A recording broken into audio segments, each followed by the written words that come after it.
Hello guys, welcome back to my channel, the Inked Reader Eva here, and today I am doing my May TBR.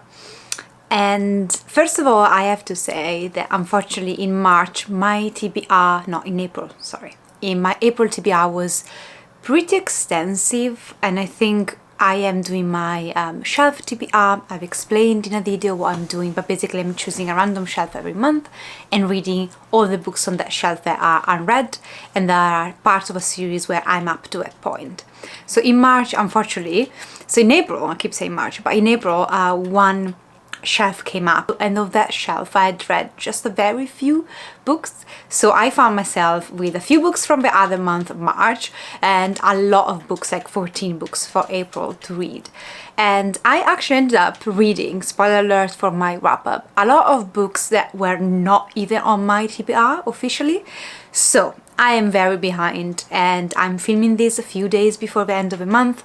But for how much I can read, considering that my mom is here on holiday and that I am working full time, it's unlikely that I'm gonna finish basically most of the books that are still there. Now though, in order to avoid a chain reaction where I would end up prioritizing now in May the books I didn't finish in April and then carrying the May books on this TBR that I'm about to do through for other months, because by the time I catch up, the month has halfway gone or all gone, and then those books won't be read in May and so on. So to avoid that chain reaction, what I'm gonna do is I'm gonna choose a random shelf and prioritize those books. So the books I did not finish in April, I'm actually going to put aside for now, and if I have time, if I read everything that's on my TBR for May, I might pick them up or I might use them as a commute book. I will find ways in the other months to go through them. I'm not going to put them back on my shelves unless I've read them, but I'm not prioritizing them. I'm putting them aside so I can focus on the May TBR.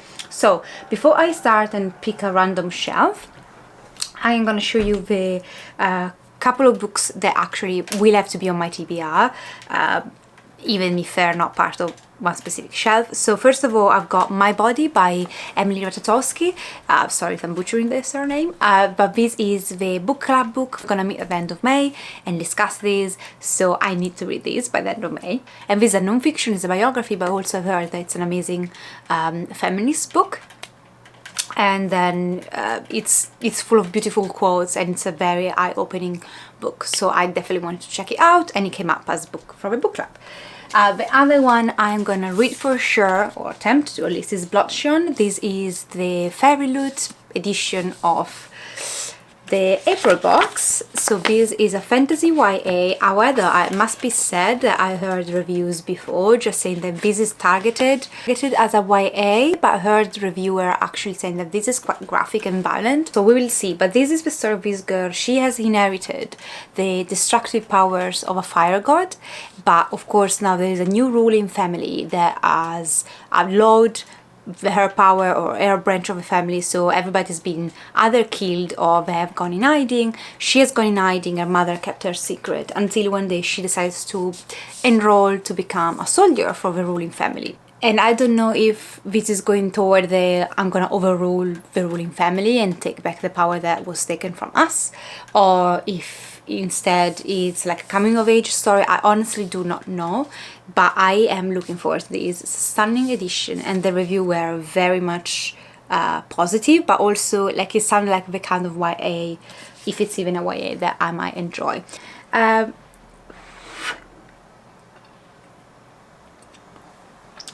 Still hot. So let's choose a random shelf, go through the shelf, and then in the end I'm gonna touch upon the graphic novels and manga that I'm planning to read. So we're gonna generate a random number. So I'm gonna insert 21 because that's the number of shelves I have behind me. And then you're gonna see it first, fully.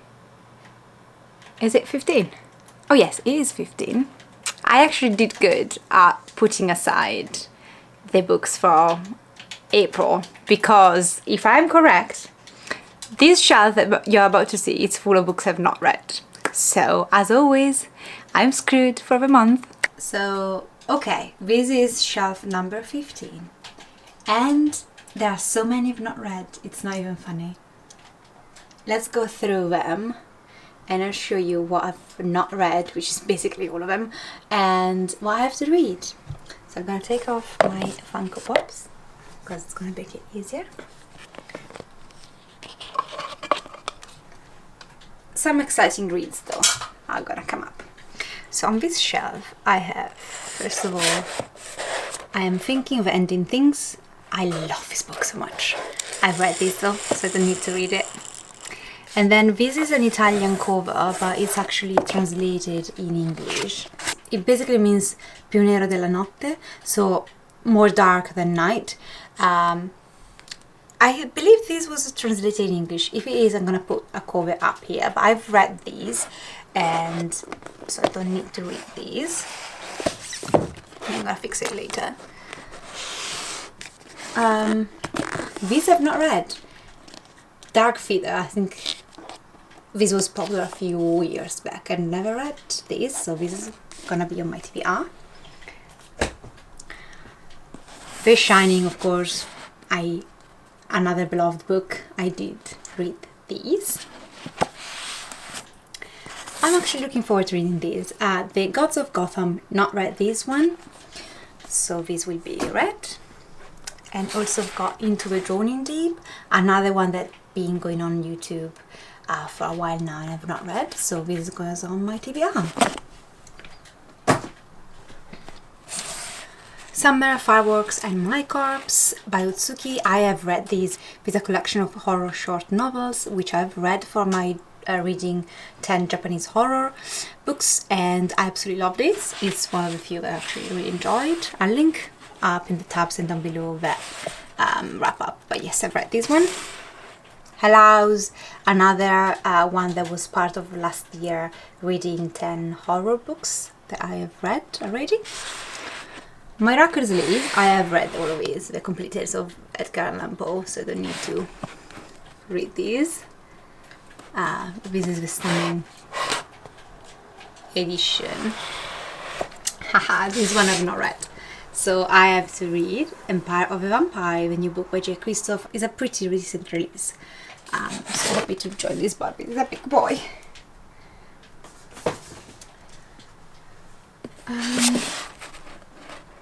The Furies, I think I found these in a charity shop even before it was actually released, or just by the time it was released. I've not read this, so I need to read this. And then I have got Croak. I think it's a YA, if I'm not mistaken, but I've not read this one, so I need to read this. A Court of Thorn and Roses. Yes, I read these, but I've not read these. The Rook by Danielle O'Malley. Love the cover, and I've not read these, so it's happening. Well, it's hopefully happening. This is a thriller crime, and this is a Butterfly Garden. Not read this one, and I've not read this one. Who's gonna try and escape? Red Hill by Jamie McGuire. I've read just the romance by her, but I've heard this is not romance. I've heard this is pretty horror though, so looking forward to reading these. Well, all the books on my shelves I look forward to read actually. And the final one that I've not read is Miserere. This is part of my actual fantasy TBR. I need to check what I think it is. Oh, it just dropped something. And I'm gonna read these. And finally I've got on this shelf The Haunting of Hill House, which I have read. Also Netflix adaptation I watched. Loved both. So yeah, this is what's happening. I honestly think though that I'm gonna get rid of these. I'm gonna probably give my mum these to bring back to Italy and sell these, just because I will never reread it. But I did enjoy these. So this is what my shelf now looks like. So basically I will have to read all of them.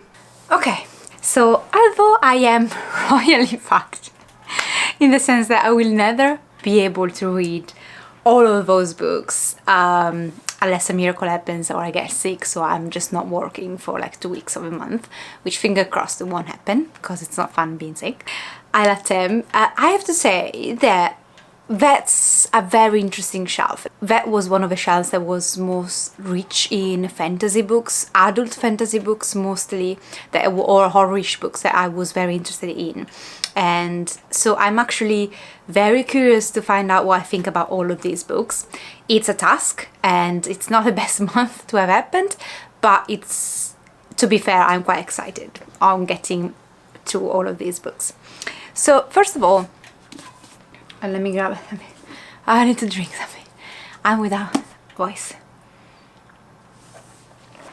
So first of all, I've got the Gods of Gotham, and I'm not sure if this is a thriller or it's a historical fiction. I think it's kind of both, and I don't know, I don't think there are any fantasy elements though. And for what I gather from the synopsis, it said that this takes place in August 1845, where finally New York puts together a police department, and there is some unrest in the suburban parts of the city. There is also like the famine, Great Potato Famine, that hits Ireland. I don't know how those are linked to each other, but I think you follow one of his police detective, one of his new police officer has been put in New York now, and how he navigates the crime that's been kind of been all over the place, especially because police force was not a thing before then.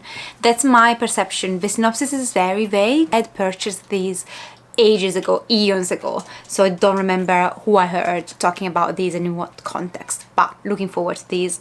I don't know, it sounds like it might be something that it's very boring or it's very exciting, but I got a feeling it's not going to be in the middle, if it makes sense. And then I got the Rook, and these I've heard before a bunch of times, and I think this is potentially a YA urban fantasy, and you follow this girl. She wakes up one day and she's surrounded by dead bodies wearing gloves, and she has this piece of paper in her pocket just saying, I used to be you, so my name is Rook, and I used to be you, and there are people after you trying to kill you. So I think this Rook person was a spy for the British government, or like a secret agency or something, and I think again there's gonna be fantasy elements because this is definitely urban fantasy, as it says from here.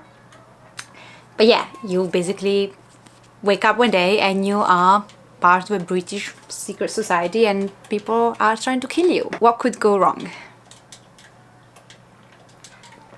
For starter, you could burn your throat by just drinking hot chocolate. That's one thing that could go wrong. Into the Droning Deep, this is a horror novel. This is about this new crew that's been put together 7 years after the initial crew disappeared by investigating this area in the sea where weird mythological mare creatures were sightseen or seen, and they disappeared, that crew, and so a new crew now has been put together to go there, investigate these creatures or these, you know, rumors about these creatures, but also to try and investigate what happened to that crew that disappeared. I heard it's pretty graphic and brutal. However, I do read horror now and then, so I don't know how scary this will be, but hopefully very much, because to me mermaid is like, you know, Disney Little Mermaid, so I don't see them as scary creatures, but hopefully this will scare me. So the Furies, this, I love this cover. I am not so sure what this is about just because the synopsis is actually not in here, but I believe this is about this girl. She's found dead on the school premises, and there is no indication on why she's dead. Like, there is no injury, there is no trauma, there is no like internal reason, I believe. And so they start investigating why, but also there is this other group of girls who apparently are not that upset that she's dead. So I don't know if that's linked. In here it says witches, murder and teenage girls. So I don't know if it's a fantasy or it's just a thriller, but I'm gonna find out. It's pretty, like, the writing is pretty big, so hopefully this is a quick read, but entertaining. Then I've got Miserere. Okay, so this I'm very curious to read. I think this is also part of my fantasy TBR, in which basically I was aiming to read one book for each subgenre of fantasy. I'm not sure if this is horror fantasy, the subgenre that this goes into, but I actually believe that both these and Into the Drowning Deep are part of that TBR. I'm gonna write down here if they are, but these came up on when I put together that TBR, and since then I wanted to read this so much. But when I read the synopsis, I think this is one of those synopses that gives a lot away of what actually is in the book, so I'm not gonna do that to you guys in case I've just spoiled myself for half a book, if it makes sense. I just know that this is about this man, and this man is put in front of a very hard choice between saving his sister or his lover from the hell. So basically both of them are in trouble because there are demons that are taking over their souls or whatever. This is a religious fantasy for what I gather. Like there is an element of him being a Templar, or like there is a horror religious element for what I gathered, for what I can remember. So he makes a choice and he chooses wrongly and he's punished for it, and then he needs to then kind of try and make amends. I'm gonna keep it as vague as possible because I'm not again sure what is a spoiler and what not. Once I've read these, I'm gonna be able to give you a synopsis that's not too spoilery, but at the same time gives more away, if it makes sense. But yeah, looking forward to reading these. I've never heard anybody speaking about these. I found these on a list of something, but it wasn't on BookTube. So looking forward to reading like a brand new, never heard of fantasy story. Hopefully also it's full of demons and hell and all those things that I like. Then I've got Red Hill. These I bought many years ago when I had read what was it called? Beautiful Disaster by her, and then I heard that she had kind of a horror-ish post-apocalyptic novel. Back in the days I was more into, like I was more open to reading post-apocalyptic novels. Nowadays I tend to like them a bit less because this is the story of these. I think you follow three perspectives of these three characters that have all their issues in life with relationship and family. And then there's an outbreak of like kind of zombie apocalypse, I believe, like probably a virus that transforms people in zombies or something of the sort. And therefore they all move to this ranch and they have kind of to survive, and but at the same time their lives intertwine. So I'm gonna see how I feel about these. I have, because of the amount of books I have in here, I need to either they grip me or I just DNF them. I don't tend to like post-apocalyptic zombie stuff, but I did really like her writing and relationship in the other books, so this might actually turn out to be okay. Then I've got The Butterfly Garden, and this is a series, I think it's a detective series, so crime. In this particular one, in the first one, you follow this survivor of this serial killer that kidnaps girl and then tattoos them with indication of what their namesake is. And he's obsessed. He's got this garden where basically instead of cultivating plants, he cultivates like dead girl bodies or something of the sort. So she, Maya, survives, and these two detectives are tasked with, you know, solving this crime and finding out what happened to Maya and interviewing her. But when they actually go and interview her, she is a riddle. She is a mystery in herself. And I don't know anything else apart from I've heard people praising these, but also saying that this is a very graphic and it's pretty intense as a thriller, which again is the kind of thrillers I enjoy. So looking forward to reading these, and it's been on my TBR for ages. Then I've got Dark Feather. This was kind of a urban fantasy fair romance series that was going all over the place a few years back, and I just know that this is about this girl. Her sister gets murdered, and so she has to travel to Ireland to find out what happened to her. And when she's there, she finds that her family and herself might have some powers, and I think there are definitely fays involved. It's very it's very short, so I'm looking forward to finally read these, see if it's for me or if it isn't, and that's fine if it isn't, you know. Then I've got Croak. This is definitely a YA, and I think this is about this girl. She sucker punched one of her classmates, so her parents says, we have enough, you're gonna spend a few months with your uncle in upstate New York. Yes, and she goes there just thinking, oh, I'm gonna work in a farm for a while, just laying low, everything is gonna be okay, and then I'm gonna be sent back. Instead, when she goes there, she finds out that her uncle is actually the Grim Reaper, and actually the whole town is made of Grim Reapers, and he is gonna teach her the family business. So yeah, this is about a girl that becomes a Grim Reaper, and I think also involves like people that started to die and they were not supposed to die, so she needs to find out why. But I heard that this is hilarious. From even the synopsis, I had a laugh, so I'm gonna hopefully enjoy this. And finally, last but not least, I have Empire of the Vampire by J. Kristoff. I don't know what this is about. I just know it's about vampires, and that there is like a male romance. I think our main protagonist, like, it's queer. That's the only thing I probably know.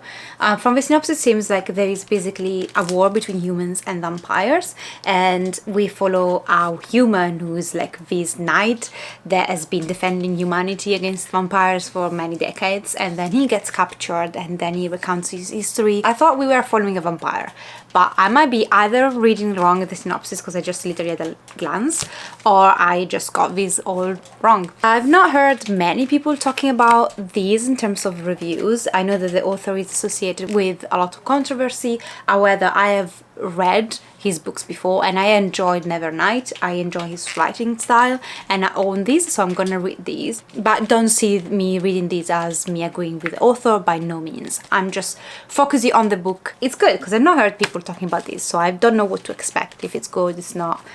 It's very long, so hopefully it's good. Hi guys, sorry, I had to shift angle just because the camera needed to be charged. I'll be quick though with my graphic novel and manga for the month, just because first of all, as always, I'm gonna continue on with Berserk volume number 4. I have also purchased volume number 5, however I'm not gonna make any promise. I tend to become obsessed, so I might read both, but I will definitely prioritize these, continue on with my read along of Berserk. But also I am gonna focus this month on going through these because I had almost forgotten I had them. I found them in my bookshelf downstairs and realized that many years ago, not many, but a few years ago, I had kind of gone down a shoujo manga tunnel and purchased a lot of first volumes of series. I have read since then some of his volumes and find out that actually most of those series I didn't continue on, and I decided that I gonna have to read through them and decide which one I want to continue and which one I just want to maybe watch the anime or do both or just get rid of. So I'm gonna go and read these this month. So first of all, I've got Demon Love Spell, and I think this is about this girl. She's a shrine maiden and she though has never been very successful in her job until one day she manages to summon this demon. But this demon is this gorgeous boy who feeds off like love and passion from girls. So I don't know if he lures them and then kind of leave them in, you know, broken-hearted or whatever, but a lot of girls have suffered because of him, so she decides to bind him, and now the problem is that he's after her, I think. I like the cover, it's cute. So I'm gonna read these, volume 1. Then I got Kiss of the Rose Princess. I bought these used, but I really like the what they did with the library edition. And this about this girl, she was told by her father to never remove the choker that she had, because if she did, something bad would happen. Guess what? She loses that choker and this boy appears out of the blue and gives her 4 cards, and these 4 cards are 4 knights that she can summon by kissing them. I don't know if she has to kiss the cards or them, I'm confused. But she also then have a mission. I think it's a fantasy romance. I don't know, let's see how it goes. Oh, sorry, I didn't show you the art. I'll show you the art of the other one as well. So this is for these. And Demon Love Spell that I just talked about, it's like this. Then I have got Captive Hearts. This is by Hino. I read her Vampire Knight series and absolutely loved it.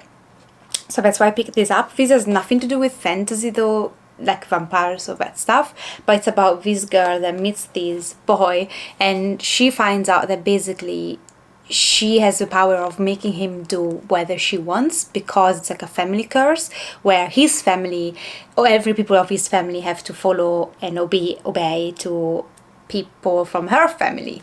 So she, I don't know what happens, but I think she kind of enslave him somehow. And I don't know, she's gonna, I guess we're gonna fall in love or something of the sort. I'm gonna show you the art. I think this is like a short series, there's not too many volumes. So if I like it, it shouldn't be too much of a task. Second to last, I got Beastmaster. I think this is just 2 volumes in total in general. And this is about this girl that she finds this boy who's quite feral. No one wants to approach him or speak with him because he's literally like acting like an animal. But she loves animals, thankfully for him, I guess. and she approaches him and she finds out that he's a kind of goes berserk if he smells blood. I don't know. As he's a vampire. Is he really an animal? I don't know. It's just one volume. And finally I've got, I think, one of the most famous ones, Dingeki Daisy, when it comes down to this genre, I mean. And this is about this girl. She loses her brother. And she was very attached to her brother. The only solace that she has found since losing her brother is chatting with this anonymous person online on her phone. And she also has, like, I think the brother friend who is very annoying. And also he appears to be everywhere. So maybe her online friend and this guy are the same persons. I don't know. It doesn't say. He hints at that, but it doesn't say. So I don't think it's a spoiler because it's later in here. It just says, you know, there might be this anonymous person is more close to her than she thought. So I'm just wildly guessing this. And that's what I am planning to read. No more than that. I don't know if I'm gonna read more, depends, but I got a lot of books to read, so I should prioritize those. But I think this is enough in terms of mangas and graphic novels. Hi guys, just inserting a very quick unboxing because I just got home from my graduation ceremony. Actually, I found these waiting for me outside. This is the April FairyLoot adult box, so it's just a single new release of an adult fantasy, and I'm gonna open it up. So I love the boxes. So here what it look like. Whoa. And the theme is divine power. And you've got paper. And here we have the book. It's a bit of a chunker because other month was way smaller, the book. So I don't know if I can read it in April. I'll try. This is what the pages look like. And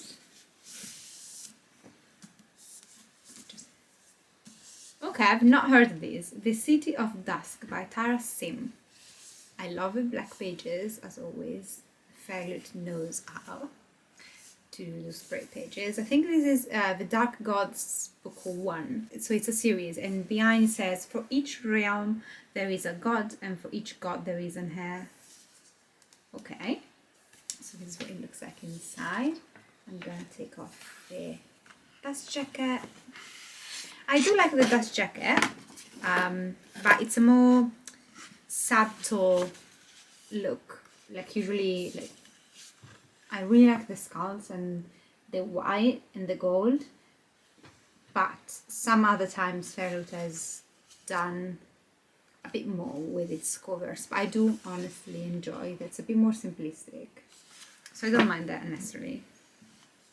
And I really like this, which is the front cover, and then you got the spine, and yeah, this is a bit of a bigger book. How many pages is it? It's like more than 500 pages. And from the synopsis, it basically appears that this is about these 4 realms: light, death, light, and darkness, and they all kind of co-live in this City of Dusk, and they are ruled by these noble houses. However, the gods have left the city, so they've left their favor. So they kind of took away the favor to the city, and now the 4 nobles that are heir of these noble houses are trying to get it back. I've never heard of this, so I honestly don't know what this is about. But it could be very good, because it means that, you know, if it's a good one, it's something that I can discover and myself without having an influence of other people, if it makes sense. So it might be a good thing. So thank you guys for watching. Take care of yourself, and I'll see you next time. Ciao!